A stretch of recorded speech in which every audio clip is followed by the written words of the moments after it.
si Mariel Beticelso, 19 years old. My name is Francis Magkabili. I'm 31 years old. MJ, 26. Magandang hapon, ako si John Michael Emorja, 21 years old. Yana April G. Collado, 20 years old. Hi, my name is Mary Rose Simsato. I'm 20 years old. Ako po si Jamie Colaluna, 22 years old. Ako po si Christine May L. De La Cruz, 19 years old po. Ako nga po pala si Osman Morris Glover and I'm 17 years old.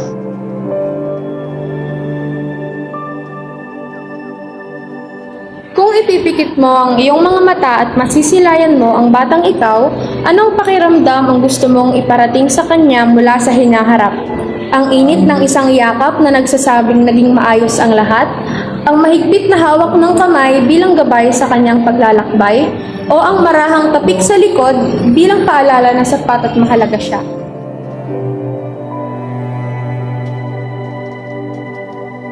Isang maigpit na hawak sa kamay bilang gabay sa kanyang paglalakbay. Ayun.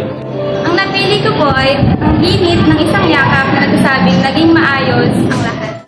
Ang pipiliin ko ay ang mahigpit na hawak ng kamay bilang gabay sa kanyang paglalakbay. Yung isang maigpit na yakap na nagsasabing may okay yung lahat. Kasi Yung napili ko yung ang init ng isang yakap na nagsasabing naging maayos yung lahat. The warmth of the heart that says, everything turned out okay. Ang marahang tapik sa likod bilang paalala na sapat at mahalaga siya. Ang init ng isang yakap na nagsasabing naging maayos ang lahat. Ang pipiliin ko po is yung mahigpit na hawak na kamay bilang gabay ng kanyang paglalakbay. Ang napili kong sagot ay ang mahigpit na hawak ng kamay bilang gabay sa kanyang paglalakbay. para sa akin masyadong magulo ang realidad na tatahakin niya. Minsan nakakalula yung iba't ibang daan na lalakaran. Kaya dapat magabayan siya ng maayos upang matungo niya yung dapat na patunguhan. Gaya nito, kung nasan ako, alam kong nagawa ko yung tamang daan na yun. Dahil since nung bata po kasi ako is parang ang alam ko kapag lumaki ka, magiging okay din, parang hindi mo mararanasan na yung ganitong sitwasyon ko ngayon na ang hirap pala na kapag tumatanda, sabihin ko sa kanya na magiging maayos din yung lahat ng nangyari. Since I was a child, I have dreamt of becoming an educator or a teacher. And throughout the years, I have tried and tried. And presumably right now, I am slowly becoming closer to my goal. And the gentle pat that I will give to my younger self, symbolizing everything turned out okay and there's no need to be worried. Kasi ako nung bata ako, lagi kong iniisip ko ano yung mangyayari sa akin in the future. So, para mapanatag yung loob niya, bibigyan ko siya ng isang mahigpit na yakap para i-reassure sa kanya na magiging okay yung lahat at magiging ayun. Kasi diba, lahat naman tayo nanggaling tayo sa mga nadapa tayo sa mga iba't ibang uri na kung paano tayo ngayon, kung ano tayo ngayon dahil dun sa younger self natin at hindi tayo magiging ganito ngayon kung hindi dahil sa past natin. Kaya napili ko yung yakap. Naging maayos naman yung lahat na nakarating ka ngayon sa journey na gusto mo, na patutunguhan na gusto mo simula nung bata ka. So, naging maayos siya kasi kahit papano, hindi na tulad nung dati na sobrang hirap. Ngayon, kahit papano is nakakaraos na. Kasi nung bata ako, hindi ko masyadong napipil na sapat at mahalaga ako sa magulang ko kasi parang kapag may mga kapatid ka kasi parang feeling mo parang hindi ka na mahalaga, hindi ka na sapat sa kanila kasi ang pinagtutuunan na nila ng pansin is yung nakababatang kapatid mo na. Kasi po, pinili kong landas ay nasa tama at okay naman hanggang sa mga oras na yun. Bilang ako po na bata, ang payo ko po sa future na lalakbayin ko po is yung maging matatag ka lang, tapos maging kapit lang sa kamay, tapos hawak lang kahit anong problema dumating sa'yo. Tiwala ka lang na kaya mo at kakayanin mo pa rin. Dahil nais ko siyang gabayan sa kanyang paglalakbay. Kaya tayo, nung gusto pa tayo ay nahihirapan tayo sa ating mga buhay. Kaya nais ko siyang gabayan sa kanyang paglalakbay.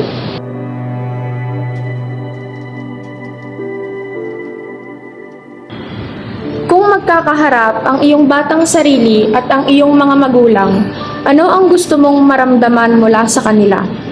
Gusto mo ba ang isang yakap na nagsasabing mahal ka namin? Ang tapik na nagsasabing hindi ka namin iiwan? O ang isang marahang haplos na sumisimbolo ng paniniwala nila na maaabot mo ang iyong mga pangarap?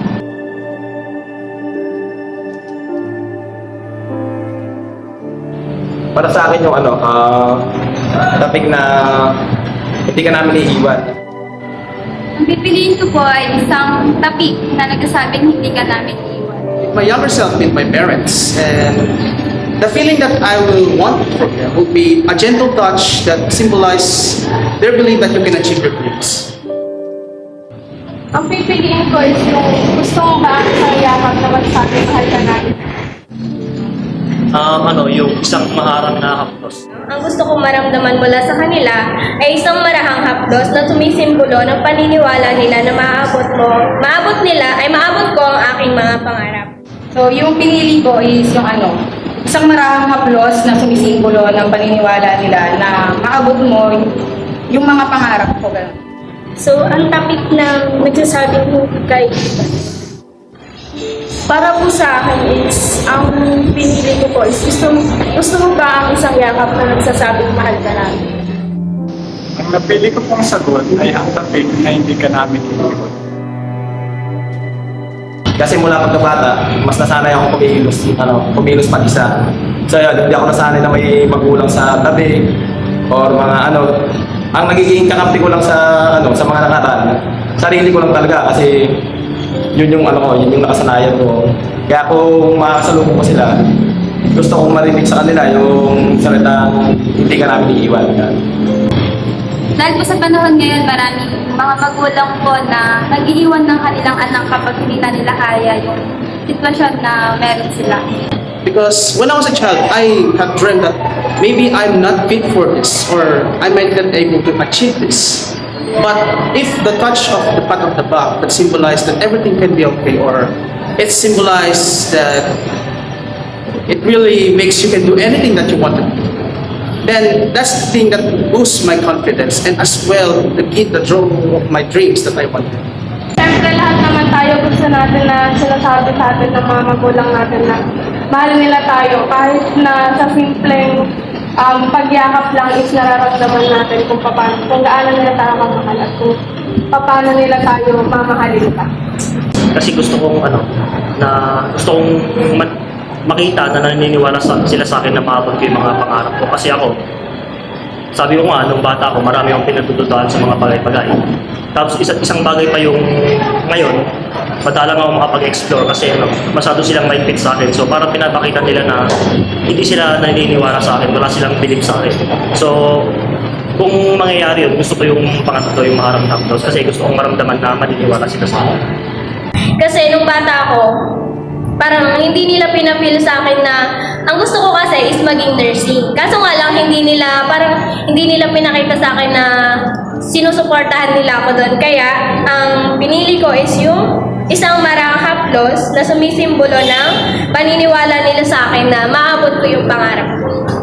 Yung kasi, mga magulang ko, talagang meron silang paniniwala na kaya ko, na maaabot ko yung ano man yung gusto kong pangarap. So, ganoon din ako sa batang ako, na kung ano man yung pangarap ko dati, is ngayon, gusto kong matupad yun para sa kanya din. Yun sa magulang. Kasi po, kahit ano mang gawin natin, yung sarili din natin o yung batang tayo ang magiging kakampi natin hanggang sa wakas. Bilang kaharap ko ng younger self, tas po ang kaharap po ng magulang ko is sapat na po sa akin sabihin sa akin na mahal ka namin para mas maging matatag, tas po maging simbolo na ng pagiging matatag ko bilang isang younger self ko.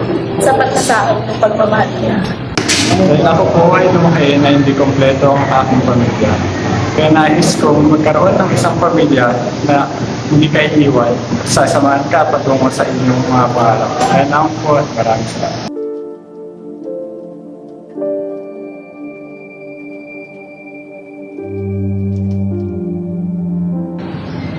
I am Melvin Gonzalez. I am one of the researchers.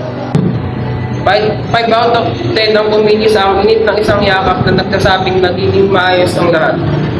Dahil mas nakapagpagaan ng loob ang isang yakap.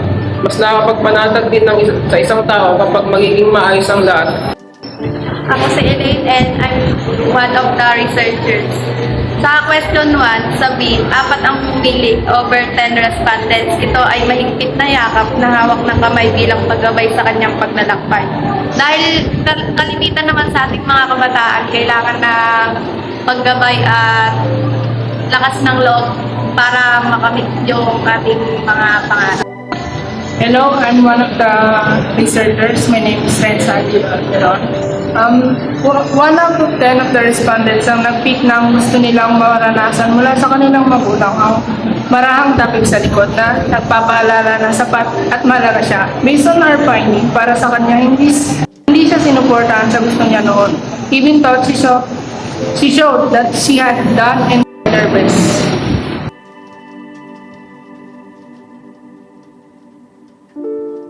I'm Isabella Cardenas and I'm one of the researchers. 5 out of 10 respondents chose this as their answer, or yung ang topic na nagsasabing hindi ka namin iiwan. Based on their experiences, ang iba sa kanila ay lumaki sa broken family and they experienced broken relationships.